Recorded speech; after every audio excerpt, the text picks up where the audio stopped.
मुहीब बिन सन्नान, ये एक सहाबी थे और हिजरत करके आए हुए थे मक्का में, मक्का में आए हुए थे। तो हबीब बिन सन्नान जो हैं ये बड़े अमीर आदमी थे, इनको कारोबार करने की, कुछ लोगों को कारोबार करने की सेंस होती है, मुझे नहीं सेंस के कारोबार कैसे करना चाहिए, कुछ लोगों को सेंस होती है। ये मक्के में कॉर्पोरेट वर्ल्ड के बहुत बड़े उस्तादज़ा में से सहेब बिन सन्नान जो थे वो बन के, बागात थे इनके पास और बहुत कारोबार करते थे ये। तो जब हिजरत का हुक्म हुआ तो सारों को, वो हुक्म था, हिजरत हुक्म था कि अब वो चलना है, तो इन्होंने अपना काम वाम जो है वो कारोबार जो है उसको समेटना शुरू कर दिया, बेचना शुरू कर दिया। तो अबू जहल को पता चला कि हज़रत सन्नान जो हैं ये इस तरह से कर रहे हैं, तो उनके पास आए। अब देखिए कि आज की दुनिया और 1475 साल पुरानी दुनिया बराबर ही है, एक कतरे का फ़र्क नहीं पड़ा। अच्छी बात की आपने, वाह। अबू जहल कहता है हज़रत सुहैब बिन सन्नान को, उन्होंने कहा कि तू ना फिक्र कर, तू यहाँ कारोबार कर, तू ना छोड़ के जा, तुझे हम कुछ नहीं कहेंगे क्योंकि तू अमीर आदमी है।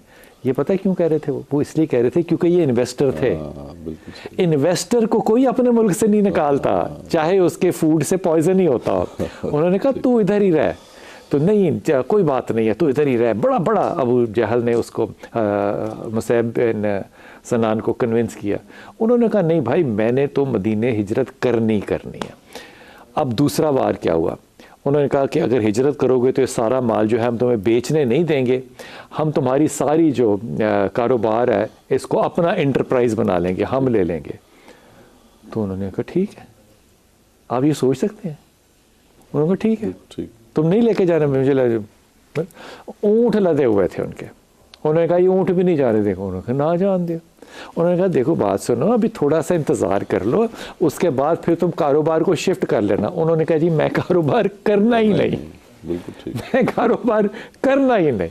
अब ये जो वैल्यूज़ हैं ना, ये सहाबा के पास हैं कि वो अपने माल को किस तरह नबी के एक हुक्म पे कुर्बान करते हैं।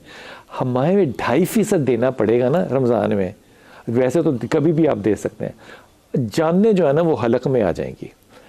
आप अपने माल को तकसीम करने अगर अल्लाह के रसूल के हुक्म पे, मोहब्बत में या उसकी उम्मत पे, तो आप जब तक तस्वीरें ना लगाएं आपको चैन नहीं आता कि लोगों की इज़्ज़तें जो हैं वो तज़लील ना करें, आपको चैन नहीं आता।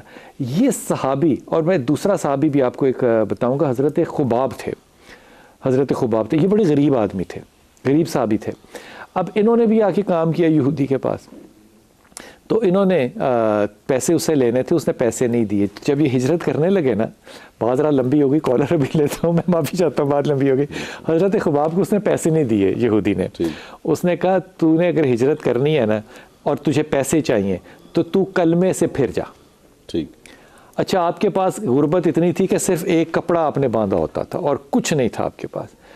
तो वहाँ पे कुछ लोगों ने, अब मैं साहबा का लफ्ज़ नहीं इस्तेमाल कर रहा, कुछ लोगों ने ये मशवरा दिया कि तुम ईमान को बचाने के लिए कुछ देर के लिए माल हासिल करने के लिए कह देते कि अच्छा मैं नहीं मानता।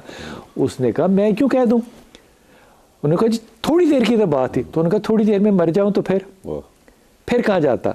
उन्होंने जाके यहूदी से कहा कि, उन्होंने कहा भाई साहब बहुत अच्छी बात है, भाई साहब तो खुद कह रहा हूँ। उन्होंने कहा जी मैं तुमसे पैसे अपने मांगता ही नहीं हूँ, जा मैंने तुझे दिए सारे। अब वहाँ देखे हज़रत मुसैब बिन सन्नान को, वो कहते हैं जी मैं लेके ही नहीं जाता माल, मैं हुक्म रसूल पे जाऊँगा। वो अमीर तरीन आदमी है, यहाँ गरीब तरीन आदमी है हज़रत खुबाब। दोनों का मजाज जो है वो बराबर है। उसके लिए भी खुबाब के पास भी वो पैसे, उसके अरबों रुपए हैं जो उसने लेने हैं। उन्होंने भी अपना कमाल सारा माल छोड़ दिया। ये जो मोहब्बत रसूल में इक्तबा करते हैं ना शाह साहब, ये सहाबा की वो सुन्नत है जो कि हमें आज बहुत मुख्तसर मिलती है। हुक्म में और इक्तबा में फ़र्क है। देखिए इत्तबा जो है, एक लफ्ज़ है इताअत और एक लफ्ज़ है इत्तबा। इताअत जो है वो कॉल की होती है और इत्तबा जो है वो फेल की होती है। फेल की होती है, कॉल की और फेल की। ये रसूल खुदा सल्लल्लाहु अलैहि वसल्लम जब कुछ करने का कहेंगे और आप करेंगे तो इसे इताअत कहा जाता है। और अगर वो कुछ कर रहे हैं और आप कॉपी कर रहे हैं उस अमल को, तो फिर ये इत्तबा है। हाँ। यही वजह है कि कुरान जो है उसके लिए, परवरदिगार के लिए जहाँ भी आप पढ़ेंगे लफ्ज़ इताअत पढ़ेंगे, इत्तिबा नहीं पढ़ेंगे, क्योंकि हमने देखा नहीं है करते, क्योंकि वो करते हुए रसूल पाक सल्लल्लाहु अलैहि वसल्लम को देखा है करते। क्या बात की है, इनकी इत्तिबा है। वाह वाह वाह। तो इनकी इत्तिबा असल में इताअत परवरदिगार है। क्या बात है, क्या बात है। अब वो अगला सवाल करूंगा जो चुपता हुआ सवाल है, जो कि बहुत से हमारे दोस्तों के दिलों में रहता है कि जनाब फिर रसूल पाक सल्लल्लाहु अलैहि वसल्लम को सब ने 3 दिन रोज़ा रखते देखा है, तो फिर क्यों नहीं सारे 3 दिन सारी ज़िंदगी रोज़ा रखते। वापस आके इसका जवाब मांगूंगा। हमारे साथ अलीना है जी। अस्सलाम वालेकुम बेटा। अस्सलाम वालेकुम सर, कैसे हैं? जी अल्लाह का शुक्र है मेरी प्यारी बेटी, हुक्म फरमाइए बेटा। सर मेरे 3 सवाल हैं, 2 मेरी बेटियां और 1 मेरे बाबा का इशू है, वो मैं आपसे डिस्कस करना चाह रही थी। जी मेरा पुत्र, हुक्म। सर मेरी बेटी है मानूर कैनी नाम है उसका। तो उसकी दादी को इशू था, जैसे ही वो पैदा हुई है तो पहली रात को ही वो आई है और उस दिन से वो बीमार है। और क्या मतलब दादी आई है तो बच्ची बीमार हो गई? जी सर, उनको मसला था ना, उनको इशू रहता है कभी कभी, क्या मतलब चीज वगैरह का ना, दिन वगैरह का। मैं नहीं समझा बेटा ये बात अलीना, दादी को क्या मसला रहता है? सर उनको कोई साया शाया है तो वो हाजिर अच्छा। शाजिर होती रहती है, बातें शातें भी करती रहती है। ठीक ठीक ठीक। तो ये बच्ची थी और इसको इशू हो गया और ये तकरीबन फिर दवाई पे ही हर टाइम कभी बुखार, कभी पेट में दर्द, कभी क्या लगा रहता था। कितनी उम्र है बेटी की अभी? अभी माशाल्लाह 6 साल की होने वाली है, 3 साल की हुई है। तो उसको ना थायराइड हो गया ना दवाइयों की वजह से, साइड इफेक्ट की वजह से। तो ये आपको किसने बताया कि थायराइड साइड इफेक्ट है? दवाइयों का साइड इफेक्ट डॉक्टर्स बताते हैं होता है। अच्छा जी, तो अभी वो 6 ईयर की होने वाली है, लेकिन सर अभी भी वो बहुत ज्यादा, मतलब रात को उसको अजीब सी जैसे झटके होते हैं, कपकपी से डॉक्टर्स कहते हैं। पहले कहते थे कि इसको ना मिर्गी है, तो मिर्गी का टेस्ट कराया, वो नॉर्मल आया है, उसमें कुछ भी नहीं आया। मिर्गी का कौन सा टेस्ट होता है बेटा? जी मिर्गी का टेस्ट क्या होता है? सर उन्होंने एक टेस्ट किया था सर के ऊपर लगा के, वो तारे शारे, तो दवा का टेस्ट किया था ना, कहते हैं कि वो नॉर्मल है, वो इशू नहीं है। पहले दवाई देते रहे फिर छुड़वा दिए थे। ये एमआरआई नहीं है? नहीं, एमआरआई नहीं है। ठीक। सर अभी वो बहुत ज्यादा रात को कपकपी होती है जब सोने का टाइम होता है, उसके अलावा उसको और दिन को कोई प्रॉब्लम नहीं होती है, मतलब शोर नहीं होती है। रात को बहुत ज्यादा कांपना और डरना, शोर करना, सोते हुए अचानक रोना शुरू कर देगी। अच्छा, इनके अब्बू का क्या नाम है अलीना? गालिब नाम है, मोहम्मद गालिब। गालिब क्या काम करते हैं? सर इलेक्ट्रिशियन का काम करते हैं, इलेक्ट्रॉनिक। अच्छा अलीना, आपके और बच्चे भी हैं? जी सर, मेरी उससे छोटी बेटी है, मरियम नूर नाम है उसका। मरियम ख्वाबें बहुत देखती है, ख्वाबों में रोना चीखना शुरू कर देती है। इसका कोई इशू नहीं है अल्हम्दुलिल्लाह, ये बिल्कुल ठीक है। अच्छा अलीना, आप मुझे बताओ कि 0 to 10 की स्केल पे आप अपनी जनरल लाइफ में, मैरिटल लाइफ में, अदरवाइज कितने हैप्पी हो?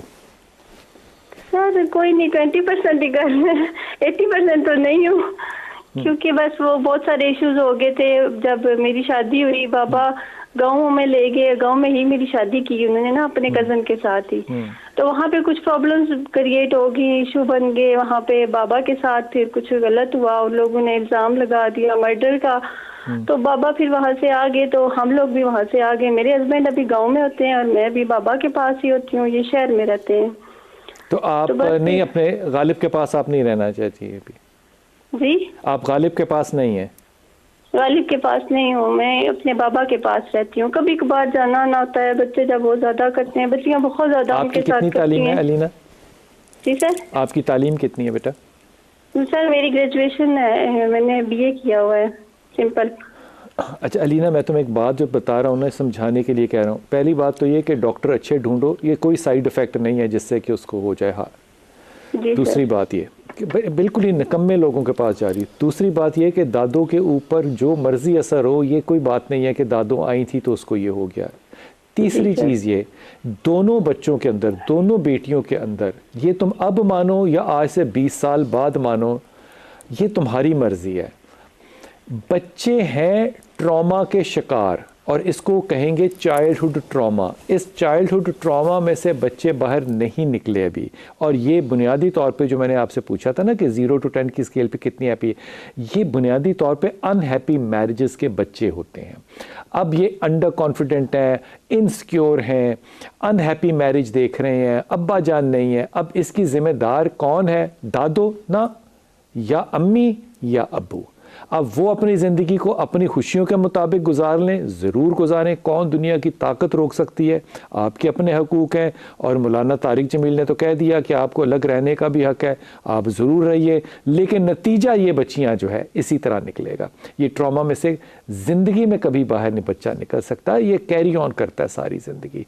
दोनों बच्चे जो हैं ये अपनी ज़िंदगी के चाइल्डहुड ट्रॉमा में इस वक्त मौजूद हैं। जो चीज़ आपको करनी चाहिए दैट इज़ आपको सूरह रहमान लगानी चाहिए कमरे में, और सुनना चाहिए खुद भी, और अपनी बेटियों को भी सुलाते हुए सुनाना चाहिए। सिर्फ यही मिसाल दे सकता हूँ, बाकी आपकी मर्ज़ी है, अपने हकूक़ को जिस तरह चाहें आप इस्तेमाल करें।